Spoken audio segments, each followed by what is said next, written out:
Hi, friend. When a high cholesterol diagnosis rocked her world, Gigi Carter didn't just change her diet, she changed her life. She left a career in aerospace, found purpose in plants, and hit her stride in her 40s and 50s, running boot camps and racing bikes. Stick around until the end for the slimy, stringy superfood she swears by and why you might need it too. But before we jump in, if you would like to explore whole food plant based eating, head over to my website, wellelephant.com. I've got free recipes and a cookbook for you. And if you're really ready to take control of your health while you're there, check out my ACE plant based eating course. It's how I reversed my heart disease and lost 20 pounds over 10 years ago. Now, let's talk to Gigi Carter. Hi, friend. I'm Lauren Bernick, and I'm flipping the script about growing older. From rebels and rule breakers to wellness warriors and wise women, my guests have been influencers since before that was even a thing, and we're not even close to finished. Welcome to Age Like a Badass Mother. Gigi Carter is a certified nutritionist, MS, diplomate, and certified lifestyle medicine professional through the American College of Lifestyle Medicine. Along with her business partner, Sersie Blue, these ladies are passionate about sharing the power of plant-based nutrition and faith. Together, they created danielsplate.com, a whole food, plant-based recipe website designed to nourish your body, honor your faith, and live with purpose. Please welcome Gigi Carter. Hi, Gigi. Hi, Lauren. How are you? I'm doing fantastic. Yeah. Well, good.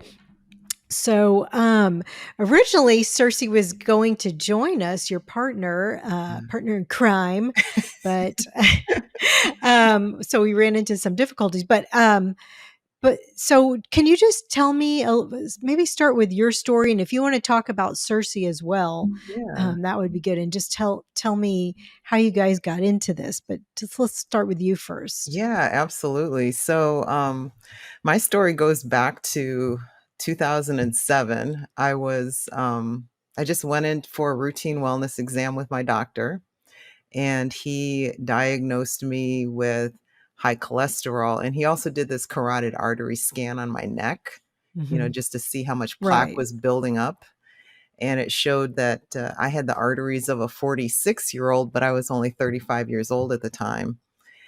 And he wanted to put me on a statin drug, and so it just kind of shocked me because I just always thought you had to be like elderly or, much older than 35 to be on a statin drug. And so it was a wake-up call for me. Honestly, I around that same time, I learned about the work of Dr. Dean Ornish, who is a very famous lifestyle medicine doctor who published some groundbreaking work back in the 1990s. So this was like a decade earlier, when he published his work. And it showed basically that you could reverse heart disease with a whole food plant-based nutrition plan, and some other lifestyle techniques. And when I learned about what a whole food plant-based diet was, I kind of was like, no, I'm not going to give up my cheese. I'm not going to give up my fish. I'm not going to, I had that mindset. And so, not wanting to take the statin drug, I decided that I would do what the government said was a healthy diet. And I chuckle now. 'Cause I'm sorry to laugh, but that just makes me cry. I don't know why I think that's so funny. it's hysterical Oh God. because we now know that it's not a healthy dietary pattern. Okay, that's terrible because so many people probably do that. They're like, I oh, I might as know. well follow the. Okay, all right, so keep I going. know. You're like, carry on, carry on. So, so what I did, and honestly, when I, back then, my head frame was all around, did it taste good? That's all I cared Yes, about. of course. Did it taste good? And, I was working in a corporate job, doing a lot of business travel. So we would go out to restaurants and, do the fine dining stuff. And it was all about what tasted good to me. It had nothing to do with what was healthy or good for me. And so for me, what I did was I ate less red meat, ate less full fat dairy, and basically tried to add more fruits and vegetables to my nutrition plan. And to be honest with you, my cholesterol went down slightly, not to the normal range. It was still borderline high. And it was there for about 5 years. And I ended up kind of going into that perimenopause phase where I started gaining weight. I was feeling very sluggish and everything. And so I was still trying to do this government diet. And a friend of mine was like, hey, I've been looking at this master cleanse, and I don't know. Have you heard Oh, of I master did that. Oh, I did that. I did everything. Good Lord. Yeah. Yes, that was the cayenne pepper and the Yep. maple syrup and the lemon juice, I That's think. right. Oh, That's I right. could throw up thinking I about it because know. I I did it for know. days. I Oh, could still taste it in the back of my mind. Like, it was so uh-huh. bad. How And long did you do that? Did you I do that? I did it for 5 days. She did Yeah, it I for the think I full 10. I no. survived 5 days. And I then think I did 3 to 5 days and then I yeah. was like, I'm gonna puke. I know, I know. And so what happened for me was, in the protocol, it says when you're coming off of it, you have to eat vegetable broth or, vegetable broth, fresh Uh-huh. vegetables, fruit for about 3 days before you go back to your quote unquote normal Right. healthy diet. Right. And so I did that. And I actually tried the master cleanse because I was like, okay, I didn't do the 5 days. Maybe I need to try it again. Maybe I need to try to do the full 10. And, I did it again, still couldn't make it to 10 days, but I did the transition. So I had done this master or attempted to do the master cleanse a few times in this 1 year. And then I noticed, I was like, wow, you know what? I feel great during the transition. Mm. I was like, wow, I didn't feel good doing the cleanse. I didn't feel good eating my normal diet, but I literally, I noticed a difference in how I felt for those 3 days when I was just eating vegetables and fruits. Wow. And so that was kind of a flag for me to say, maybe I need to go. This is where my head was at, adopt a vegetarian diet because I still couldn't give up my cheese. Yes, I get that. Yeah. I get that. I So think a lot of people get that. oh yeah, yeah. I mean, there's the people. I mean, people are literally addicted to cheese. So, Mhm. basically, it was kind of like that. Around the 5th year after being diagnosed with high cholesterol, I'm going through this exploratory thing with the master cleanse and learning about vegetables and fruits, and so I decided it was coming off of New Year's 2012 when I decided I was going to just go ahead and go full on vegetarian. I was coming off of this vacation we went to France. I was using up a bunch of mileage points, my husband and I to just have this, extravagant vacation. And I came back just feeling awful. And so I said, you know what? I'm just going to go ahead and go vegetarian, New Year's resolution, go vegetarian. So that's what I did. I kind of transitioned over the course of about 6 months. I was eating vegetarian like, twice a week, then 3 times a week, and just gradually increased that until I was full vegetarian by June 2012. And I was just like, okay, I'm vegetarian.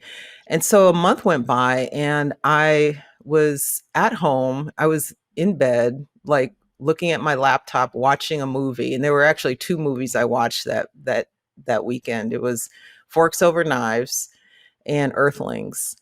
And I remember going into the kitchen and telling my husband, I'm going to go vegan. I was like, I'm just going to do it. It's just cheese and eggs. I can give that up, especially knowing, how cheese is produced and all the stuff that goes along with it and what it does to your body. So I kind of it just snapped like that. I was like, I'm done. So, that was it. It was July 2012. My husband was like, okay, I'll do it with you. Cause He he was said kind he'd of, do it? yeah, Wow. he was kind of moving in that direction. he was kind of more pescatarian before, before I started the vegetarian thing. So he was a little more leaning in that direction. He was a big steak and potatoes guy when we first started dating. We've been married like 27 years. And so he was leaning in that direction, and it was easier for him to just say, okay, I'll do it with you. And he did it, and we both did it, and that was it. We never looked back. Wow. Okay. So, I've never seen Earthlings because I think it's disturbing. It I is. don't, and is that more just about animals? That's what I think my understand. What is it? Can you tell me a little bit about Yeah, it? Because yeah.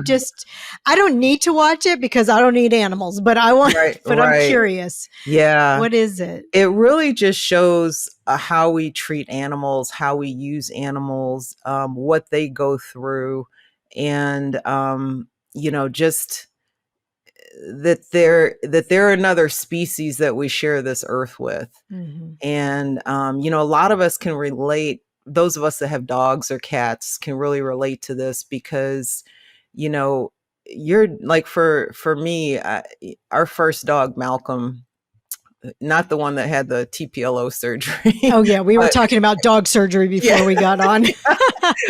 not him, Because but my he dog just had to have surgery. Yeah. but he was our first dog, and he just had my heart. He was a pit bull Australian Shepherd Oh mix. gosh. Yeah, we rescued. He had one blue eye, just a handsome, That's what handsome my dog. dog has, one blue eye. Oh yeah, She they're has. just so cool. Ugh. Yeah, there's those special dogs, those once in a lifetime dogs that everybody has, and Yeah. yeah, And it's so he awful. had my heart. And I can remember, this was back in the day when Michael Vick was fighting dogs and it was all over the news. And I was over there, bashing Michael Vick, shame on you for fighting those dogs while I'm sitting there eating a ham sandwich. I was just Right. I so mean, you don't know till you connect the exactly. dots and figure it out, right? Exactly. So for me, it was, I think, for me, I know it was having dogs and loving dogs so much. And when I was watching that movie Earthlings, they showed a scene, and it is pretty graphic. I'm not trying to discourage anyone from watching it. I think people should watch it if they really want to understand what happens and how food gets on the plate. It's a very important, I think, film to watch. But they showed this one, I think it was at a kosher butcher, where they had this cow in a machine. They inverted the machine to then slit the cow's neck, Hmm. They and bleed it. to bleed it, and they zoomed in to show the cow's face and eyes, and I Hmm. literally saw my dog in that cow, and Mm. that's where the switch happened. And I was just bawling. I just couldn't believe. And I felt this sense of guilt, for all those years that I didn't, and also a little bit of shame, because I was like, why wasn't I smart enough to make this connection? Like, it's so obvious. Like, became so obvious in that moment, but it Hmm. was like, how could I go all these years and not even give that a thought? Yeah. And so it was between that and then, forks over knives, and how, eating whole plant foods heals your body, lowers the inflammation, reverses heart disease, and now know that it reverses all kinds of different chronic diseases, that it just became a no-brainer. I mean, it was Mm. like cheese, I could do without it. I didn't care. From that point forward, it didn't matter to me. So, Right. Yeah, our stories are actually very similar. I mean, I was 46 and I had a CT scan, mm, what is it? The calcium score. And it said when I was 46 years old, my arteries were worse than 75% of all the other women my age who have had this test. And I was like, well, that's not good. And the doctor was like, yeah, you're probably gonna have a heart attack in the next 5 years. So yeah. that's kind of how I found my way. But also I think once you find your way and you stop eating animals, then it's easier to look, because we know it's that the animals aren't having fun. But I think once you are not eating them, it's easier to look at it. Hmm. And, I don't want to shame anybody who's still eating animals, but I think that important to think about it. Like, if I couldn't watch that movie, or if I couldn't see what went on in a factory farm or a slaughterhouse, do I really need to be eating these animals? Unless you could look at it and be like, that's okay. That Mhm. doesn't bother me. Then, you do need to look at it. Yeah. So, Yeah. do you want to tell a little bit of Cersei's story, your partner's Yeah. story? Yeah, so Cersei's story actually, goes back, about, maybe 2011, 2010, 2011. What happened was, well, it goes back to 2010 because she was pregnant, in her 3rd trimester was diagnosed with hypertension, and, sh what she didn't know at the time was that women with hypertension, and this is very common with Black women in particular, that there are complications often, during delivery.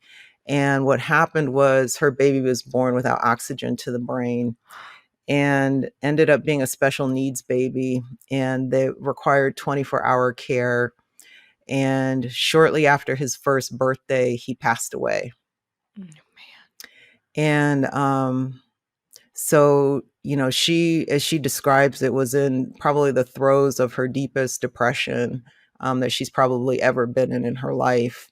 Of And course. she was surrounded by family and friends and community and church. And she had that support, but she was just really, just going through a very difficult time. And um, consequently was doing a lot of emotional eating and gained a bunch of weight. And a friend of hers approached her about doing this spiritual fast called the Daniel fast. And basically, the Daniel fast is a whole food plant based diet. It's actually the cleanest form of a whole food plant based diet because there's no added sugar, there's no artificial sweeteners. It's like very clean. And so she said, the way she describes it, okay, I'll do it, but I'm going to add, eggs, and I'm going to add this and that. So her So, friend just cut her off and was like, you're doing this the way it's designed. And so Cersei describes it as she felt arrested in that moment and decided, okay, well, all right, I'm going to do it as it's designed. And she did it, and everything changed. It was like she said, probably about 3 weeks into it, she noticed that a cloud lifted. She started having all this energy. She had this mental and spiritual clarity that she never had before. And she even said that her depression lifted during that time. And it was really the beginning of her stepping into her purpose. Because what happened was, she just, she started doing a lot of the, reading a lot of the articles that I was reading, about whole food plant-based diet, reversing heart disease and basically all the chronic diseases. And from that point forward, um, she called herself on Instagram and whatnot, the faithful vegan. So that was kind of her title, kind of in the public. But she was really advocating to get more people in churches to use the Daniel fast as a jumping off point for a whole food plant-based diet. And so kind of where our lives intersected, because, I'm in the Pacific Northwest and she's in the Southeast, kind of in the Florida area, North Florida area. And so it was like in the middle of the pandemic, like at the throes of the pandemic. So it was probably April 2020 when things were shutting mhm. down, and we didn't have a vaccine or anything like that. And they were just showing these statistics of people dying every day. And a lot of the statistics showed that African Americans were dying at a disproportionately higher rate than everyone Mhm. else. And people were speculating, oh, it's because they're in these jobs that, are critical jobs, and they have to keep, and they're getting more exposure to COVID. But there was an interesting study done out of Rush University, and I learned about this from Dr. Kim Williams, who is the former president of the American College of Cardiology. that showed that it was more disease risk based, not race based. So the deaths were due to disease risk, not necessarily race. But what the data was showing was that African Americans had a disproportionately higher rate of chronic diseases. And so that is why the deaths were so much higher. And so, Sersie and I were kind of in our own separate little, caves, like looking at the problem and saying, I know the solution, adopt a whole food, plant-based diet, reverse that chronic disease, and your risk goes down, significantly of complications and death from COVID. And so that's kind of how we connected. I had there was a lady helping me with my blog. I had a blog, and it was like I was writing this article about adopting a plant-based diet and food changes and all that stuff. And so she found Sersie through just a Google search. And Sersie had her podcast. And so we got on her podcast and we just hit it off right away. We were kind of looking at the same things, really focused on, really trying to let people know about whole plant foods as a way to heal your body, restore your health. And so we started collaborating on that. And that's how we came together. And it was just over Zoom. But I want to circle back to Cersei's son, KJ, who passed away. And before Sersie, so we started collaborating virtually over Zoom, and we put, these things in place and started looking at, recipes and Facebook groups and all this stuff. And I found out a year after we started this, she sent me this video of KJ's, funeral, kind of his when he was born, and then his short life, and then when he passed. And at the very end of the video, it showed his date of death. And he died on my birthday. Oh, wow. Yeah. Oh, and you just shared your birthday was yesterday. So yeah. that was a rough day for her. He died June 18th, 2011.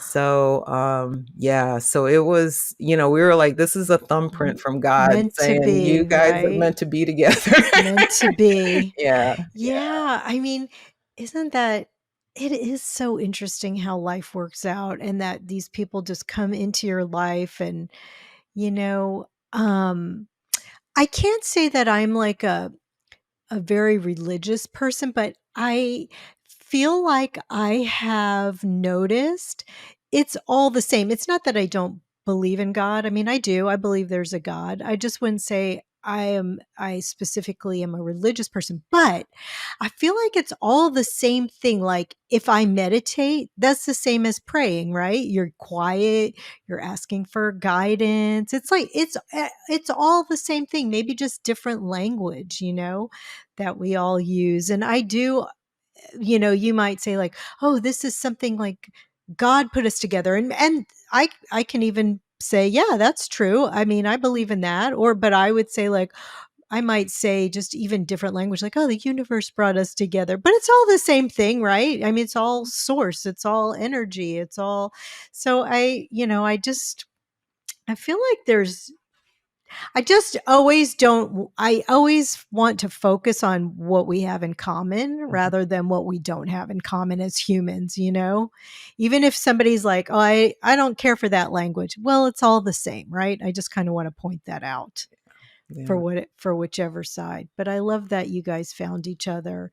And so can you tell me a little bit about, I'm not familiar with, it's called Daniel's Fast, right? Yeah. So how Fast. I know, and I read on your website, so I sort of know the story about, but can you tell the story of like the King's diet and so forth, and how long you're supposed to do this fast? Can you talk about that a little bit? Yeah. So the Daniel fast is based off of the book of Daniel in the Old Testament in the Bible, where Daniel and some of his friends were slated to work in the king's palace. And what happened was the king wanted all of his workers to be strong and, vibrant. And so in order to do that, he felt that they should eat the king's diet, which was a rich diet of, meat and wine and all of that. So Daniel basically said to, not to the king directly, but to his lieutenant, if you will, that my God doesn't want me to eat this diet. That we are to eat, basically plants. And he said, well, let's.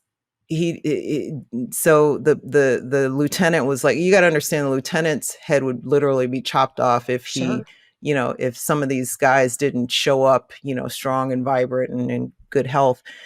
And so he was kind of reluctant to allow that. And then Daniel said, well, let's test us for 10 days. If after the 10 days that we're not as strong and vibrant as the other young men, then we'll deal with that. And so the chief official or lieutenant said, okay, we'll do that. And so he just fed them vegetables, water, just plants basically. And after the 10 days, Daniel and his friends were stronger, more vibrant, more, just more fit than the others who were eating the king's diet. And so, Dr. Michael Greger says that's the first study of a plant-based diet in I love that. Yeah. So what happens is that a lot of churches around the globe will do this thing called a Daniel fast, and it's often done in January, and they'll do it typically for 3 or 4 weeks. And it coincides with it's both a partial fast because you're just eating a whole food plant-based diet, plus prayer and meditation and kind of some focus. Sometimes the focus could be around financial or health or whatever. And so that's kind of what the Daniel fast is. And it's super popular in January. But like I said, churches will do it in other times of the year. But it doesn't have to be churches. It's just, common for a lot of churches to do it. People will just do it as individuals anyway. And it's a way to reset. And so, for us, the Daniel fast is a lifestyle. So, we do make some modifications after the fast, like adding certain things back in, but still maintaining the gains, the health gains from eating whole plant foods. So we kind of offer some guidance, and it's done through our recipe website, danielsplate.com. Yeah, and you have great recipes. I was looking at it. Pesto pasta salad looks so good to me. But okay, I have a couple more questions. So the Daniel fast, is it just fruits and vegetables for 3 or 4 weeks, or do you eat legumes? Do you eat whole Yeah. grains? Yeah, Okay, that's so it's just like we eat it. regularly. It is. I'll tell you the only exceptions, but yeah, Okay, it's tell me. basically whole. It's vegetables, fruits, whole grains, mushrooms, nuts, seeds, herbs, and spices. And the things that are not included that we still think are part of a healthy whole food plant-based diet are things like leavened breads, like like Ezekiel bread or a Sure. good sourdough bread or something like that. We think is Yeah. healthy. There matcha, for example, because it Yeah. has caffeine, is not on the Daniel fast, but Okay. matcha, has tons of antioxidants in it. It's Right. super healthy. So that would be something you'll find on Daniel's plate, but not technically part of the fast. Okay, So gotcha.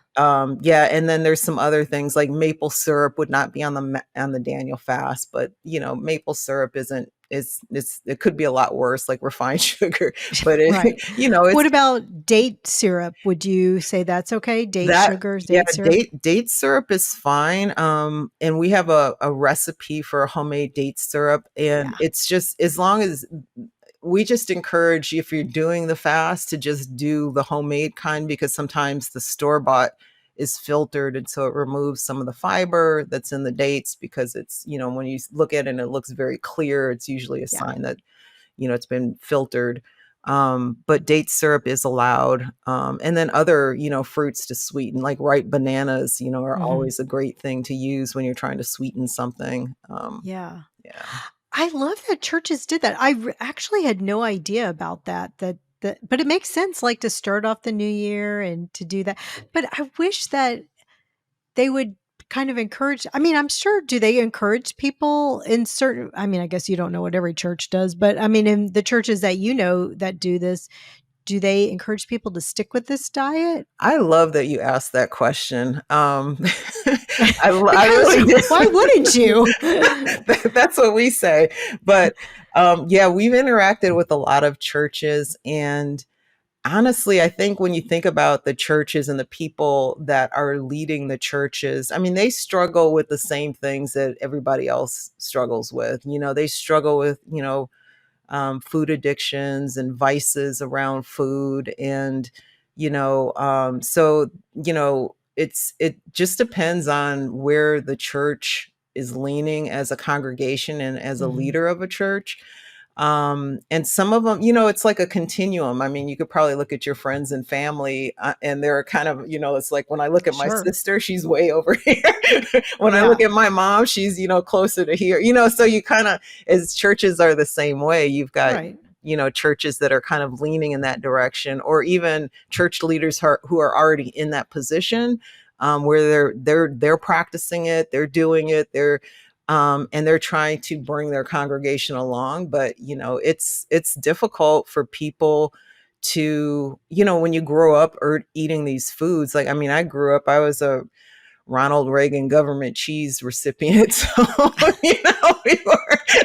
we were eating, Getting the government cheese. it was so salty and processed. Oh, God. I know That's awful. it was That's awful, but awful. yeah, Oh it my was gosh.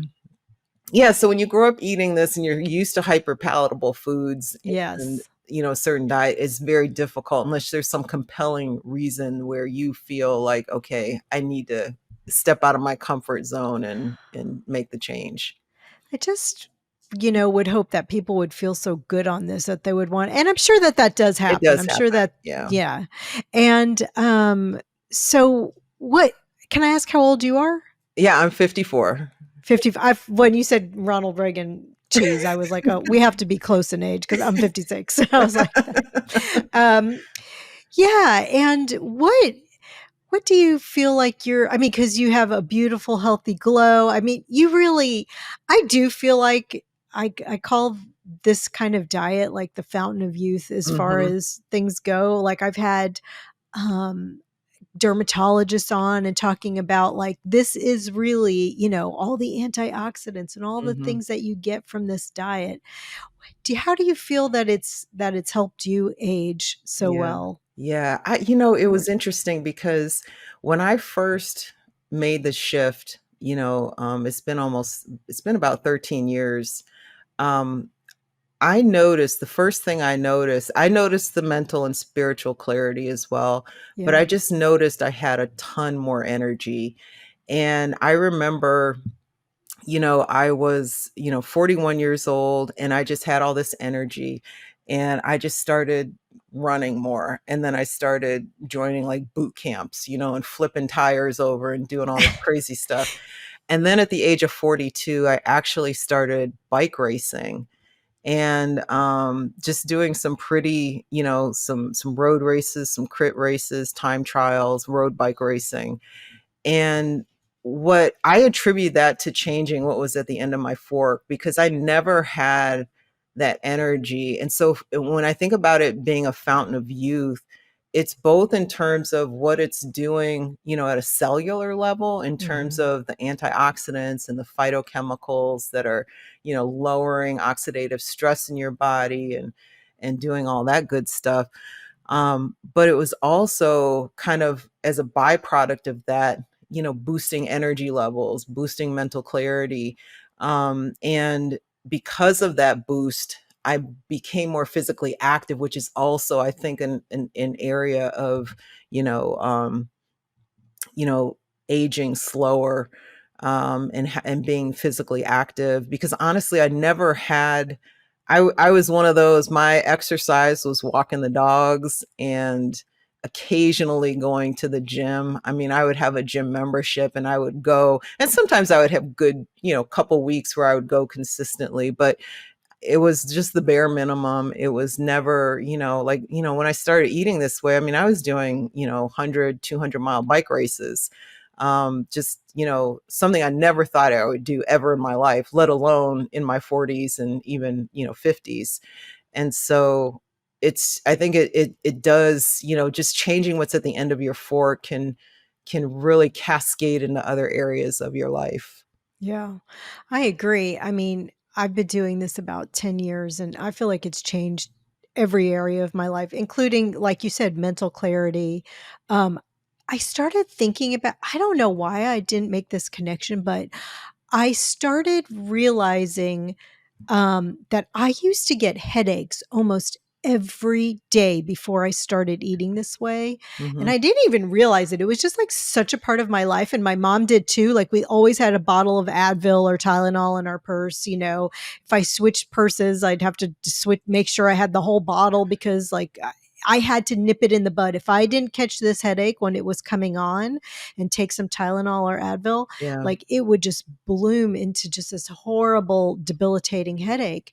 And my mom had the same thing. I just thought that was normal. Hmm. And then I was switching purses the other day and I found like one Advil floating around in there. And I was like, oh, wow, I don't even care. I was like, this has been going on 10 years that I haven't carried a bottle of, medicine with me.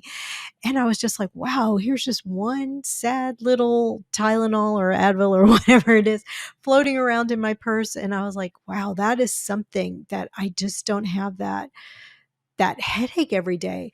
Yeah. And it's been so long since I've had that. It just was an incredible thing to think about.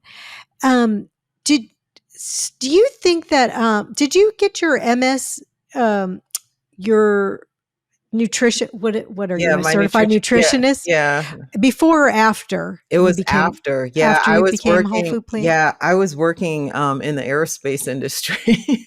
Oh, And yeah, and honestly, because I was so transformed, this is when we talk about changing every area of your life, it changed my career.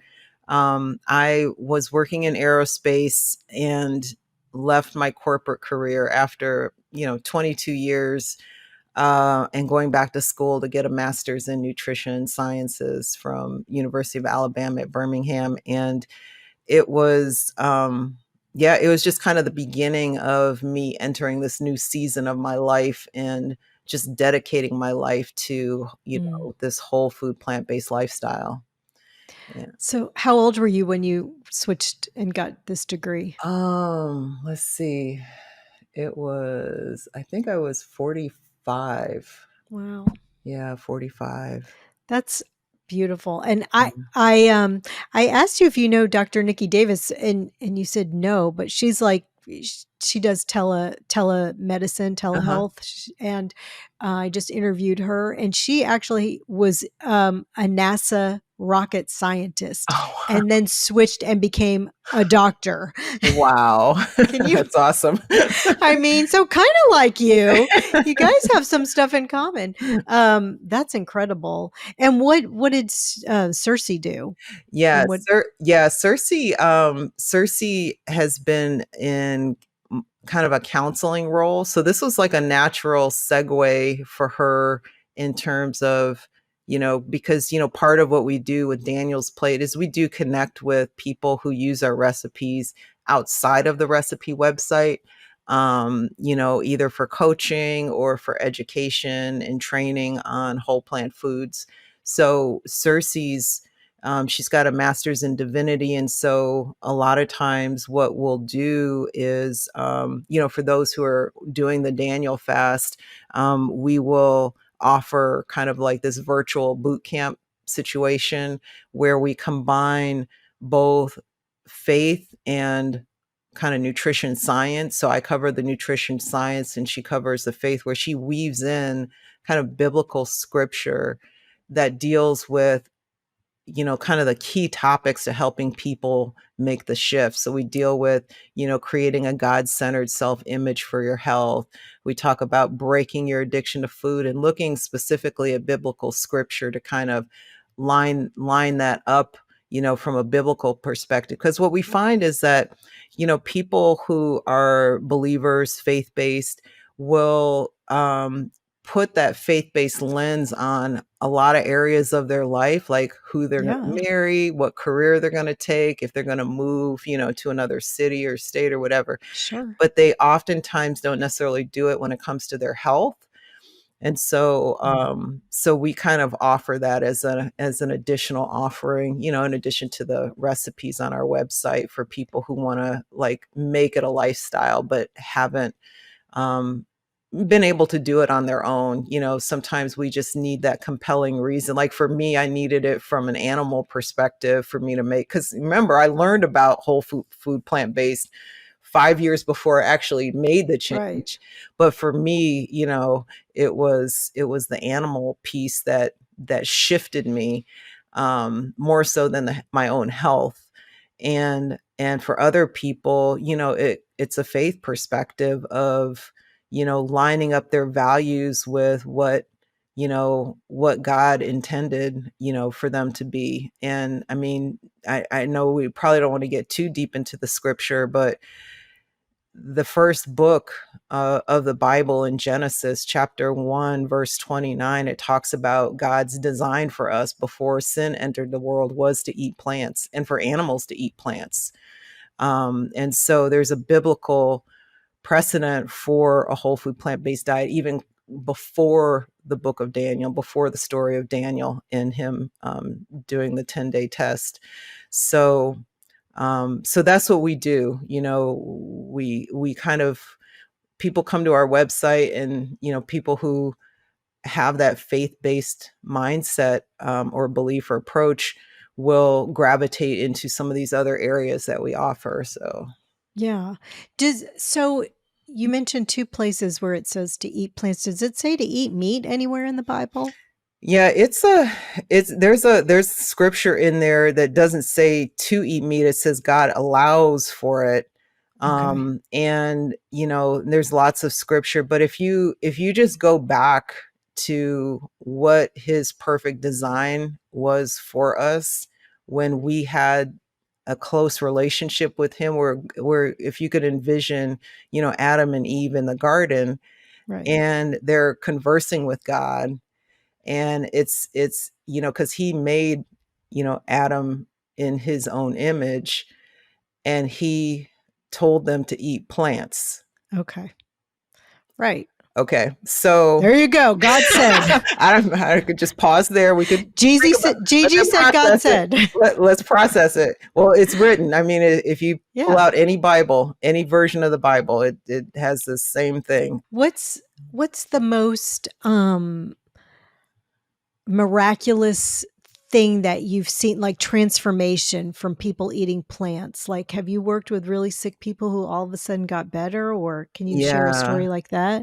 Yeah, I mean, we've worked with a lot of women who have lost weight, who've reversed their type 2 diabetes. Their A1C was, in the 11, 12 range, and then it went down into the healthy range. We've had a lot of people lose weight. The thing that I find really encouraging is when people adopt the lifestyle and then they start adopting the other parts of the lifestyle, like the fitness and the movement piece.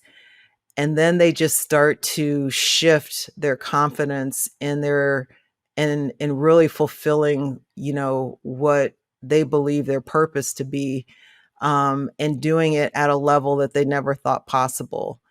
And that has been probably just the whole transformation. I mean, we've had a lot of stories, cases where people lost 50 pounds, 70 pounds, 90 pounds, like drastic Right. weight loss by doing this. But it's also, for me, I think what's rewarding is seeing what that translates into in terms of their life here, and what their purpose is, and fulfilling that purpose, at a higher level, higher frequency. Because you could lose all the weight, and that's great. Yay, you can wear a black dress now or whatever. But it's more about, what are you doing with that health? It's kind of taking that next step that excites me, and that's what I love. Yeah. I agree. That's true, to see everybody kind of come into themselves once they have more confidence and vibrancy and feel better. I agree with that. Um, what's your best piece of advice for aging well?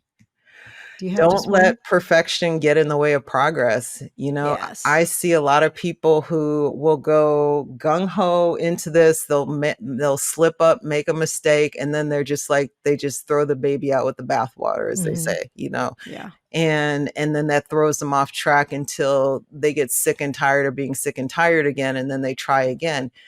Don't fall into that trap. If you're going at it and you're going all gung ho and you slip up, it's so easy. You just start with the next meal. I mean, you don't even have to wait. It's like literally, it's like, okay, I did that. I don't like, and people know, like, if they've been doing it even just for a few weeks and they eat something that doesn't agree with them with their new lifestyle, it usually doesn't agree with their body at the time. They're just like, oh, I just felt sluggish. I felt, Yeah.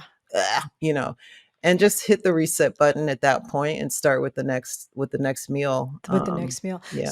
So I guess your best piece of advice for aging well is to eat a plant-based Eat a diet, plant-based and then that's your best piece of advice for sticking to it, is just don't don't worry if you there's always the next meal to get back on the wagon. That's what I tell people all the Yeah, time, right? I yeah, mean, yeah. it's true. Do you have a favorite health or beauty product that you like?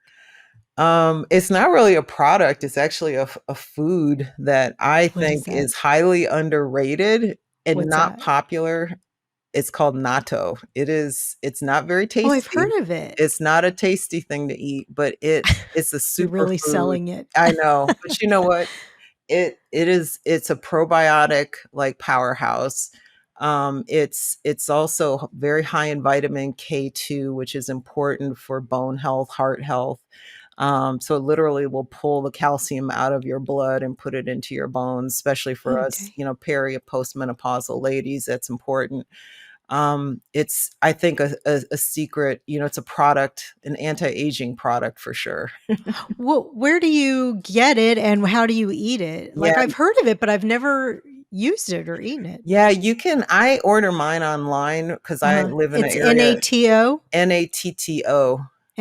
Yeah, Natto, we've got a natto. couple recipes on danielsplate.com. We've got a Okay. natto avocado toast, which is really good. And then a natto maki bowl. It's kind of like a sushi bowl with natto in it, Okay. and it's a Well, fermented soy. okay. For natto is fermented It's a soy? I was fermented just going to soy. ask you, like, Yeah. what is it? Okay. What is it So it's exactly? so what is it? So it's kind of like a kimchi. Well, no, because that's not soy. Okay. Yeah, Fermented soy. and what makes it, and I'm just being upfront, so you know what you're getting yourself into. it's it's really slimy and stringy, Stop. and I Stop telling people what it is. just tell them to go get it. But you should be able to get it from, if you have an Asian market or kind of an Uh-huh. ethnic store in your area. If you go there and ask for it, they should carry it. Now, sometimes they'll sell it with these flavor packets that have a lot of like stuff in it you don't want to eat. Junk. Just throw the flavor packet away. Just eat the Okay. natto. You could get a couple good recipes on danielsplate.com. But honestly, that to me is like the superfood of superfoods. I'm gonna try it. Yeah, Because I'm not afraid of icky food, but and also I usually end up liking things after a while yeah, anyway. But well, how much of it do you need to eat? yeah. I think it's helpful to eat about 3 tablespoons of it. Probably 3 times a week would be Okay. helpful. Just because of the probiotic benefits, because of the K2.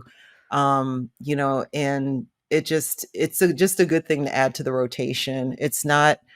Once you get used to it, I would say that after eating it, it took me about maybe 7 to 10 times eating it for me to, Uh-huh. like, I mean, really start to To kind of enjoy tolerate it. it. Well, to Yeah, tolerate and then enjoy it. to enjoy it. But I like it with like ginger. I like it with the avocado toast is good because Yeah. you can add some everything bagel seasoning to it and a little Yes. sriracha if you want a little kick. Yeah. But That sounds good. yeah, it's really a highly underrated, underutilized superfood. I mean, that I think a lot of people should look at. I'm so glad you talked about that. That's a treasure. What's your favorite concert you've ever been to? Do you have a favorite concert? Yeah. I think the one that really sticks out in my mind was the Jackson Victory Tours back in the mid 80s. I think it was Oh, 84 yeah. when Yes, they yes, when they yes. all went around, they went around the country and performed at different like stadiums. So I was Mhm. living I grew up in Cleveland, Ohio, and so I went to see them at our football stadium and with some friends and just had a blast because I was such a big Michael Jackson fan, with the whole Thriller and all that. So even Yeah. off the wall, I was just like, Yeah, yeah, yeah. Yes, that was definitely big when we were growing up, yeah. gosh. Oh my gosh, yes, that would have been a great, great concert to go to.